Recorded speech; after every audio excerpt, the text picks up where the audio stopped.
Covata is an interesting company. It started out life in 2007 and it was performing contract software development for the Department of Defence to develop applications for the Special Forces to share confidential and encrypted information while they were in the field.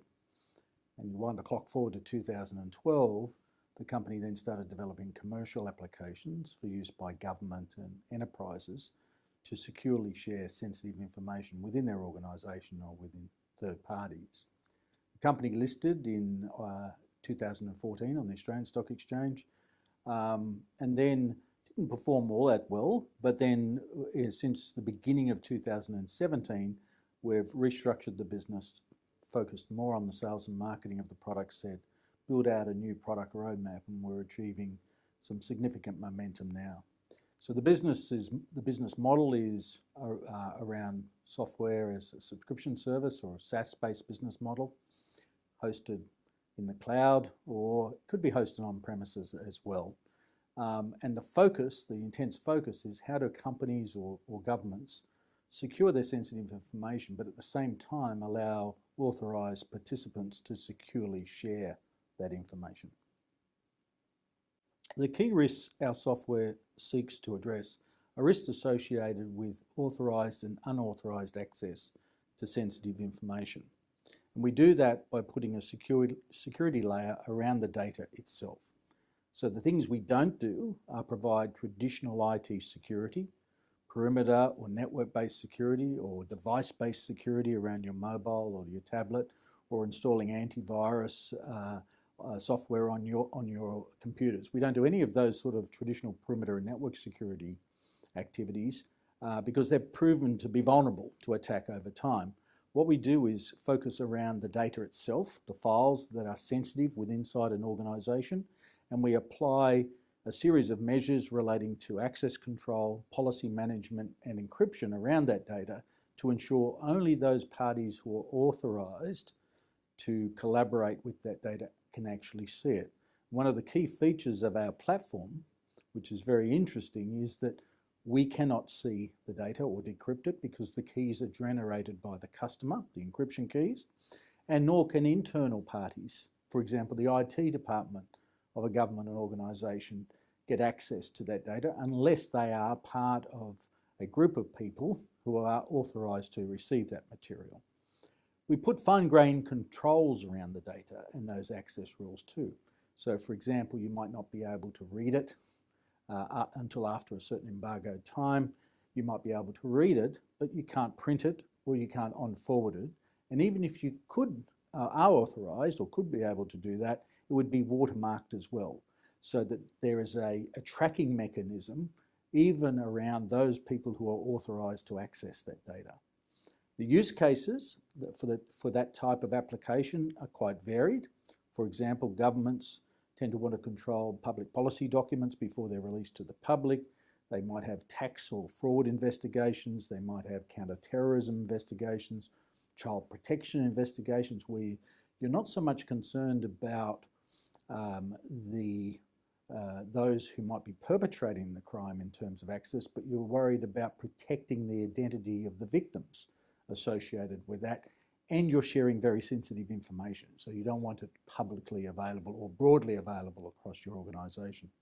In the business world, it could be simply by encrypting things like customer lists, price lists, particular contracts or tenders, and making sure that only those people who are authorised to have access to them do so, and then your ability to track access and at what date, what time, those sorts of factors. So it's quite an interesting approach that's around data-centric security rather than securing your IT environment. When we flow on from that, one of the benefits that come out of this type of security is that it's up to the organisation, whether it be a government or an enterprise, to set the policies of access. So they can do that, they're in control of the process. We can obviously create some default settings for them, but once they're familiar with the system, they can put the rules around it. And they find that very, very, very useful and flexible. Our product roadmap is really built in response to customer requests of us, and also by the demand factors that we see being talked about by the industry analysts, which is customers would like a single pane of glass to look at all of their policies and initiatives around securing data. And what that means is one platform, not just one product or a number of products, but one platform through which they can discover where their sensitive data is stored, that they can classify it in a common way, so it's treated in a proper manner and it's secured, to then be able to put access and policy controls around it, and then to encrypt it if necessary, and only give people access to it. And then in giving them that access, being able to track it and produce reports that record the various accesses of that data. So we call that a data security platform. So our product roadmap is taking our core secure collaboration product and adding on to that a number of other products and services under a common title called a data security platform. That today is on the lips of the major analysts who are talking about data security platforms or data-centric audit and protection as the next generation of security products. And the important thing for us is to be able to acquire or develop that capability. So today, just from our existing product portfolio, we have all the access control, policy and encryption. We have just recently acquired a company in the US called CipherPoint, and they have a well-developed search engine for searching and locating where sensitive data is, and they have better reporting than our original product had. So we're building out that platform slowly, and over the next 12 months you'll see further releases of that broader platform-based approach. In the meantime, of course, we'll be selling the existing products we have within Covata from our original portfolio, as well as what we've found from discovered and found from CipherPoint. The next iteration for us is how this is deployed. We've traditionally deployed the software on premises or in a private cloud. We have now AWS instances of the software, and we've also stood up instances of the software on Microsoft's Azure platform. And that's important because governments are also creating what are now called secure government or Azure instances, and they feel more comfortable if your software is made available in that secure cloud-based environment, and then it can be subscribed for by their various agencies. So our roadmap is as much about the product as the deployment model, because that then feeds into our business model, which is providing software as a service on a subscription or per user basis, typically either sold through a marketplace like AWS or Azure, or sold through a reseller, and where there's probably very little ongoing touch of our business in supporting that product, because it's a very light touch in terms of configuration. So we believe that roadmap makes it easy to use what we sell, and that's a cornerstone of making it easier to increase your revenue and the user numbers within each customer. Our focus market segments are in particular government, enterprise, and to some extent the higher end of small business. Our focus territories and geographies are what we would call the Five Eye nations: Australia, New Zealand, Canada, the UK, the US, as well as Western Europe, Germany, France, and what probably each of those countries call their friendlies, which are Japan and Singapore and others of that nature, because they tend to operate common security standards, particularly at a government level. In terms of how we sell, today we sell both directly and through resellers. And we believe until such time as we've developed the market further, we will still have a limited direct sales force, with the focus on that sales force initiating sales within a particular segment or region, and then handing over to resellers or OEMs in each individual market.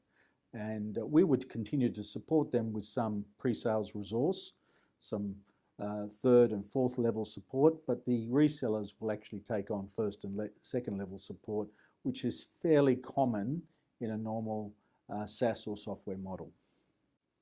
The key milestones are the fairly obvious ones, which is sales and marketing momentum, the ability to sell the product aggressively within a particular market segment, and then within those sales to increase the number of users within an organisation or a government agency in making use of the product.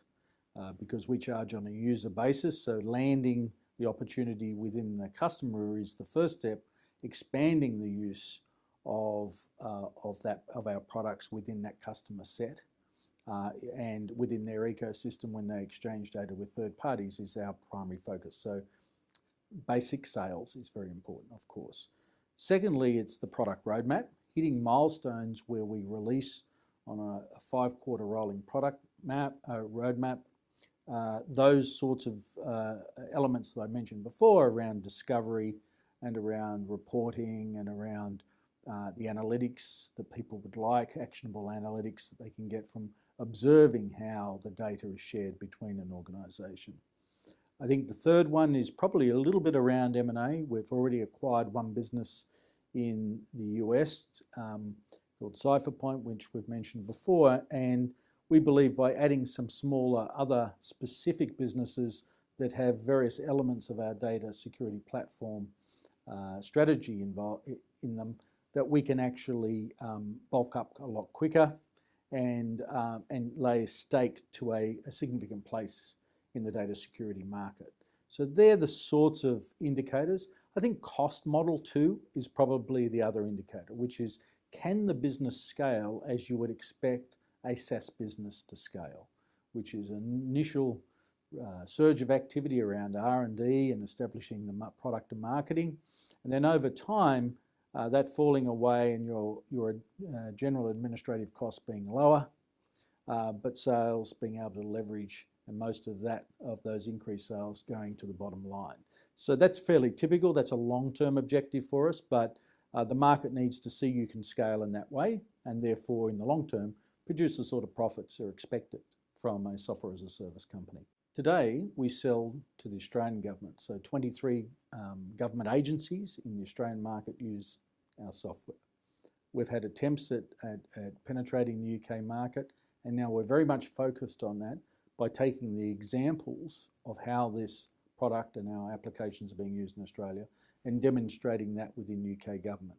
So penetration into the UK government will be a major milestone for the company. But what's interesting is that already Australian government agencies are using our platform to send documents and material to UK government agencies, using them as collaborators in the platform. And what we need to do is convert those collaborators into users in their own right. So that's an important milestone, and one which our existing shareholders are eager to see occur. And if we can replicate that model in the UK, then rolling that out into those other target geographies should be a lot easier.